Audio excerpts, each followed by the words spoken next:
Leero ziweze ennaku bbiri nga bannakibiina ky'NRM bagenda ku kitebe ky'ekibiina kyabwe ekya Ddondo mu Kampala okuggyayo empapula z'okuvuganya ku bifo eby'enjawulo mu kulonda kwamu okw'omwaka ogujja. Kyokka wadde guli gutyo ye yaliko omubaka wa Makindye East mu Paalamenti John Simbwa asatidde abakulira ebyokulonda baganya okumuwa amateeka agalungamya mu kifo kya ssentebe w'ekibiina ky'NRM ng'ono eggulo yalaze nga bw'ayagala okukivuganyako. Ku kifo kya ssentebe w'ekibiina ky'NRM Yoweri Kaguta Museveni ssaako ne John Simbwa be baakagyayo empapula era nga pulezidenti baazimuggyiddeyo olunaku olw'eggulo oluvannyuma lw'okusasula obukadde 10 ezaagerekeddwa eri abagala okuvuganya ku kifo ekyo.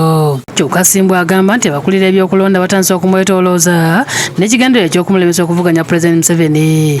Okuva eggulo nsaba Electoral Commission yaffe NRM regulations ezigenda okufuga okulonda naye n'okutuusa olwaleero regulations bazinnyimye. Simanyi oba ekifo bakigazeetinga nga kya Pulezidenti Museveni yekka. Simbwa agambye kino kye kiseera ekibiina okufuna ssentebe atalina buvunaanyizibwa bungi era ng'aweze ti singa tayeba amateeka gano wagenda mu kkooti eyimiriza okulonda. Mbaleetedde ebbaluwa singa tebampa regulations by end of today mba sirina kyakukola kirala okuggyako batwala mu kkooti ebawalirize. Wabula akulira akakiiko k'ebyokulonda mu kibiina ky'NRM Dr. Tango Odoi asambaza ebyogeddwa Simbwa. I have not denied anyone any guidelines.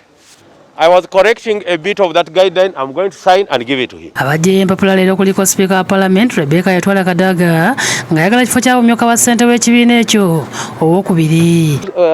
Ekifo kya second national vice chair kyendiko era kyengenda okuddako. Ye omumyuka we Jacob Olanya aggyayo empapula ng'ayagala ekifo kya ssentebe w'ekibiina ky'NRM mu bukiikakkono bw'eggwanga kyokka nga kino kirimu omubaka Samuel Ngola naye aggyayo empapula okuddamu okukivuganyako. So the time has come and I'm renewing that bid to be able to take leadership of Northern Region. I'm responsible for that area and I know it in and out. I can still continue with my work. Kyokka waliwo abavubuka bajjayo empapula okuvuganya ku bifo bye bimu ne bakadde baabwe bano mu byobufuzi era nga bano baboogeredde ebikankana n'okubalumiriza okweyagaliza ennyo. Kyokka nga ne bakadde baabwe babaanukudde nti NRM basula ku mutima era tebalina gye balaga. Now is the time for you party historicals to transfer power to the young generation. Nti ebifo ebyo abasinga balimu bantu bakulu bakomplayizinga 78% ate eri museeki tebeerayo n'omuvubuka omu. I'm still very young, I'm capable. Balala bajjayo empapula kuliko Shabani Bantariza ng'ono ayagala omumyuka wa ssentebe w'ekibiina ky'NRM mu Western wamu ne yaliko minisita atalina mulimu gwa nkalakalira Haji Abdul Nadduli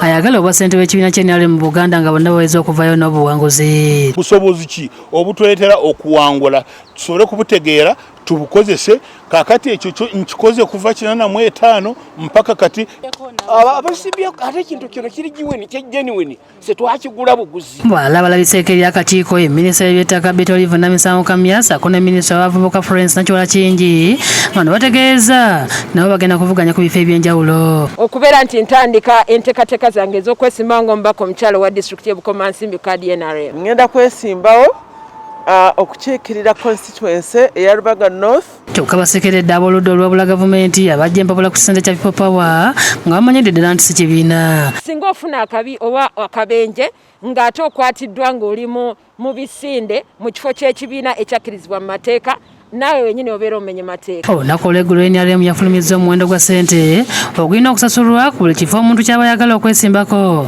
era ng'okuggyayo empapula okuvuganya ku bifo ebya waggulu kukomekerezebwa olunaku olw'enkya. Robina Nantale yakusakidde eggulo eno ku Lwabukedde TV.